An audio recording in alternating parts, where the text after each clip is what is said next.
Hi, this is Jerry Rua, Senior Digital Consultant at MRA Advertising Production Services. I wanted to give you some insights into the second part of the second day of the ANA Digital and Social Media Conference in Dana Point, California. There are some phenomenal presentations, and it was hard to pick out just a few to focus on, but just in case you're downloading this on your mobile phone, I will try to keep it brief. So some of the themes relative to content, CRM, and digital natives persisted. I think as far as content, it's exciting to see that not only are we listening to hear what the conversations are, but we're seeing a lot of advertisers are developing very complex layers of content that can be shared out with consumers, their ambassadors, and their advocates, as well as consumers who are just engaging with the content. As far as CRM, as Matt Nager introduced in the morning, a lot of great work being done to collect data, understand what influences people throughout their journey, whatever that journey might be to purchase a product or loyalty. As well as digital natives and how it's not just about the technology, but seeing advertisers doing some exciting things to really unleash the creativity that goes along with the technology side of the digital natives' minds. So first case study I'd love to talk about is Frito-Lay. Ram Krishan talked about at Bold Stage, which is something they rolled out at South by Southwest. If you were there, I'd love to hear how it went. It's something that gave a lot of energy to the room, and everybody was pretty excited because as soon as we thought that was a really, really cool event, and it seems like something I would love to see, Ram talked about something else that happened. So beyond a 60-foot vending machine that people were able to interact with on their cell phones, there were two pillars of the Frito-Lay content strategy, content and use of celebrities. So what they did in partnership with the Fuse Network at South by Southwest was they allowed the audience to really interact with the experience. They were able to pick the talent on stage. They were able to modify the experience, whether the music should be louder or the lights should be brighter or the confetti should come down. So really utilizing social media to power the experience. Interestingly, also at Frito-Lay, Ram pointed out that about 34% of their budget is dedicated to digital.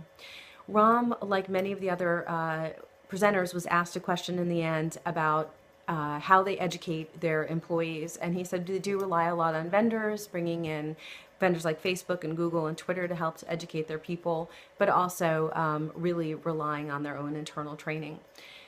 Next up was Vida Cassisi from Tom's Tomorrow Shoes. So learned a lot from Zita.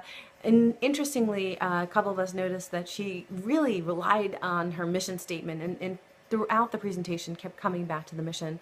So Tom's goal of being able to bring shoes to people in developing countries, a concept of buying a pair of shoes and for every pair you buy, a pair of shoes gets donated, has really evolved over the years. And that's done so by really crowdsourcing ideas from their consumers. Things like what other kind of products would really help people in developing countries, like eyeglasses or coffee. So again, for every pair of eyeglasses you buy, a pair of glasses would be donated. At Tom's, they really listen to their consumers. They use social in a way as part of it as a customer service channel. They actually like to keep people on the phone to hear more about what they want. But they're also, as I said, crowdsourcing ideas about what other products would work.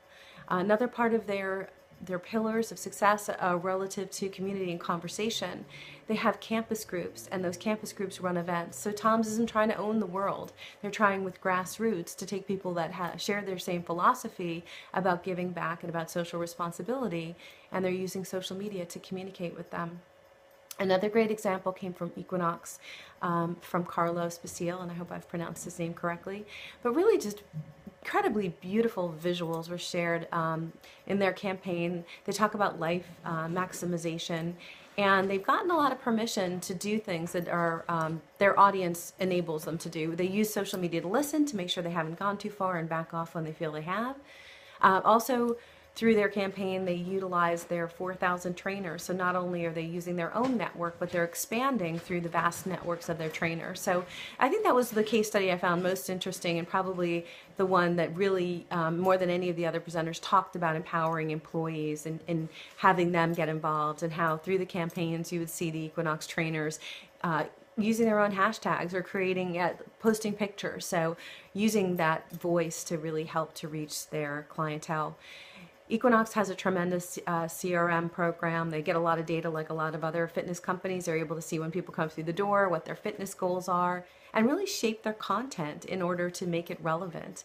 So a really phenomenal afternoon. Exciting to see that companies are using and really developing complex communications programs with real-time marketing, but also to see, just as we did the first day with the Oreo example at South by Southwest, that companies have found an ability to mass customize, not just through technology, but also another piece of having social media align with it and having social media power that mass customization, that personalization of assets. This is Jerry Ruiz. I hope you'll follow us on at MRA_insights on Twitter, and look forward to seeing more videos.